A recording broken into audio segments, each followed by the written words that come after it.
Servus, Glück auf und herzlich willkommen zu einem weiteren FC Bayern Talk. Leute, diesmal beschäftigen wir uns mal ganz kurz mit Tom Bischof. Ja, den haben wir verpflichtet für den Sommer und auch da, wir haben gerade zum Urbich ein kleines Video aufgenommen und auch da gehen wir mal rein, hören mal, was die Verantwortlichen zu sagen haben und dann werde ich da ein bisschen was zu sagen. Und in diesem Sinne, bevor wir das natürlich tun, wie immer der Hinweis, wenn euch gefällt, was ihr seht, abonniert sehr gerne den Kanal, damit unterstützt ihr einfach das, was ich hier so tue.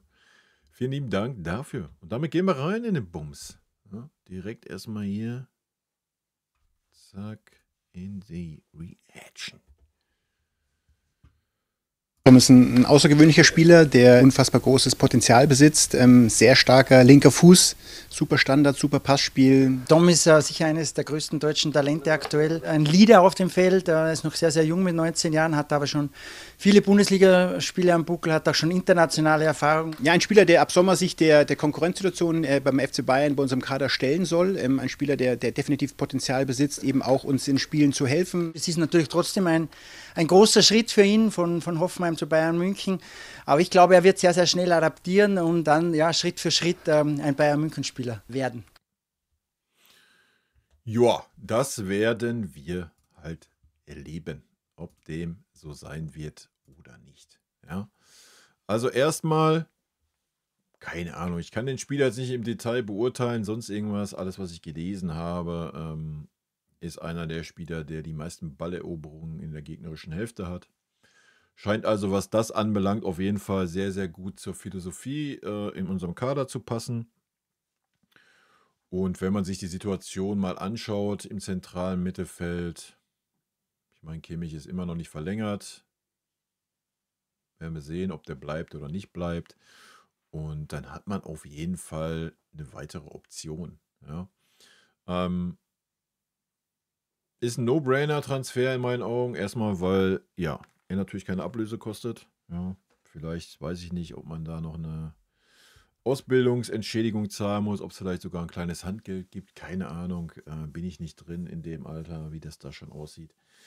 Aber selbst wenn, absoluter No-Brainer. Ja, der Junge ist Stammspieler bei Hoffenheim in der Bundesliga. Hat internationale Erfahrung gesammelt bei Hoffenheim. Das mit 19 Jahren. Was willst du da verkehrt machen? Ja, ist, was das anbelangt, natürlich bei uns den Talenten schon ein paar Schritte voraus, weil er halt einfach Stammspieler in der Bundesliga ist und wie ich gerade sagte, internationale Erfahrung sammelt, genauso wie es ein Paul Wanner gerade tut in Heidenheim.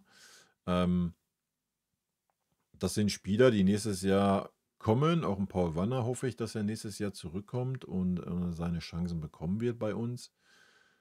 Ja, und dann seht ihr schon, dann ist das zentrale Mittelfeld schon dicht besetzt. Ne? Wenn wir da den Pavlovic dazu rechnen, der ja auf jeden Fall da sein wird, das wird mit Sicherheit auch, was heißt mit Sicherheit, aber ein Palhinha ist noch da. Weiß ich nicht, ob der den Verein gleich wieder verlässt nach einem Jahr. Mal abwarten. Corny Leimer ist da. Wäre halt schön, wenn der endlich mal im zentralen Mittelfeld dann spielen darf, wenn unsere Außenverteidiger endlich alle fit sind. Das wird eine interessante Geschichte sein und ein Kimmich ist dann vielleicht auch noch da, ja. Also man muss dann auch schon, gerade als Tom Bischof oder Paul Wanner, dann nochmal 1, 2 Steps machen und das ziemlich schnell beim FC Bayern, ja. Ansonsten wird es sehr schwer werden. Aber, wie es da auch schon gesagt wurde, ist ein junger Spieler, der schon Verantwortung übernimmt, der Stammspieler ist und ja, es ist ein No-Brainer für den FC Bayern einfach. Ja, es ist einfach wie bei Urbich auch, es ist die Chance auf mehr, ja, für kleines oder gar kein Geld. So.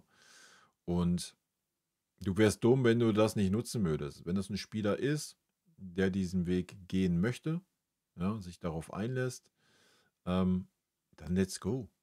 Ja.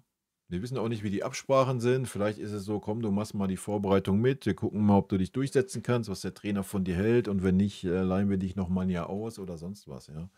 Das wissen wir ja alle nicht. Aber auch das in meinen Augen ein absolut nachvollziehbarer Transfer und ein Transfer, der absolut Sinn macht. Was bedeutet der Transfer für Leon Goretzka? Das weiß ich nicht, ob man das jetzt in Verbindung bringen kann. Also ich denke, Leon Goretzka, ja, die letzten Spiele hat er wieder ordentliche Leistung gemacht. Leon Goretzka wird in dieser Mannschaft keine große Rolle spielen. Da bleibe ich bei. Ja, dass er jetzt diese Rolle nochmal gespielt hat, liegt halt einfach an den Verletzungen. Ansonsten wären Goretzka wahrscheinlich außen vor. Warum? Weil seine Spielweise in meinen Augen zu selten ins Profil des FC Bayern passt. Ja, wenn wir gegen Gegner spielen, der uns ein bisschen Raum bietet, dann ist Goretzka auf jeden Fall in der Form, die er dann gerade hat, auf jeden Fall gut, ja, dass er in die Räume reingehen kann, den Ball treiben kann, hat einen guten Schuss, brauchen wir nicht drüber reden, über seine Stärken, ja. Aber er ist natürlich kein Spieler, wenn der Gegner hinten mit einer 5er- und 4er-Kette drin steht und er soll da irgendwie technisch irgendwie das Spiel aufbauen, das Spiel gestalten oder ja, das ist nicht Leon Goretzkas Stärke. So, und das wird es auch nicht mehr werden und ich glaube nicht, dass wir schon zu 100% die Art Fußball spielen, die sich in Vincent Kompany vorstellt. Eben bedingt durch die Spieler.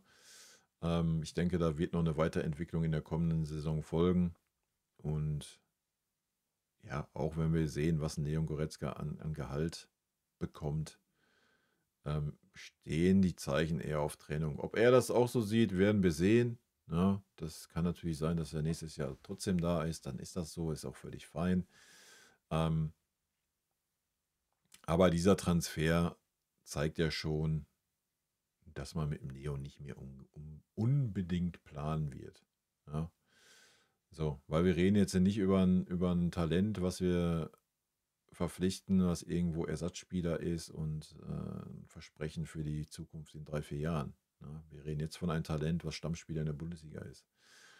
Und dieser Spieler hat natürlich dann das Potenzial, sich beim FC Bayern auch einzubringen und durchzusetzen. Ja, das muss man ganz klar sagen, genauso wie es ein Paul Wanner haben wird.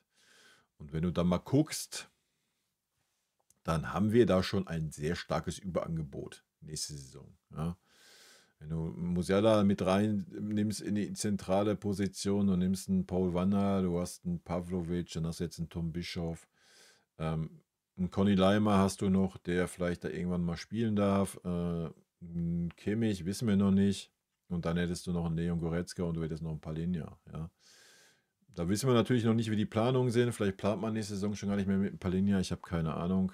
Vielleicht plant er aber auch nicht mehr mit dem FC Bayern, wenn die Spielzeit so bleibt, wie er sie gerade hat. Aber er war auch oft verletzt.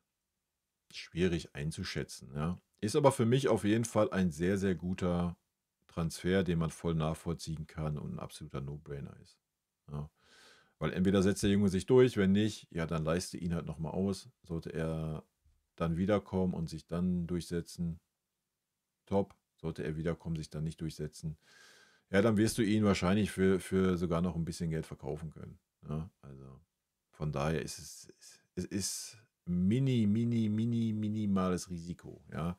Kann aber so viel raus werden. Ja, weil seine Spielweise, was man so gelesen hat, wie gesagt, ich kann es schlecht beurteilen, ich gucke keine Haufen meinem Spiele, aber scheint ja in das System Kompany sehr gut reinzupassen. Ja. Und er hat auf einer offensiveren Position angefangen auf der 10, ist dann weiter nach hinten gerückt. Also er wird wahrscheinlich auch ja, sämtliche Positionen abdecken können im zentralen Mittelfeld. Ja. Und nochmal, ist ein super junger Spieler, ein Riesentalent und ja, let's go. Ich freue mich auf ihn. Ne? Bin gespannt, wie er sich präsentieren wird beim FC Bayern. Ich bin natürlich gespannt, ob wir nächste Saison dann endlich die Eier haben werden, den jungen Spielern auch die Chancen zu geben, die sie verdienen. Wird natürlich davon abhängen, ob man die alteingesessenen Spieler denn davon überzeugen kann, den Verein zu verlassen oder halt nicht. Ja. Ansonsten kann es halt sein, dass wieder so eine Saison ist wie diese, wo der Fokus ist. Ich gucke erstmal, dass die Stimmung gut ist im Team. Weiß ich nicht, wird man sehen. Schwer zu sagen, hat aber jetzt auch nichts mit dem Transfer zu tun. Abschließend zu sagen, für mich ein Top-Transfer und ein Versprechen in die Zukunft und man wird sehen, ob es klappt oder nicht. Und in diesem Sinne, rot-weiße Grüße, Leute, haut rein, bis dann, tschüssi. Vielen lieben Dank für euren Support hier auf dem Kanal und in diesem Sinne, gute Freunde kann niemand trennen.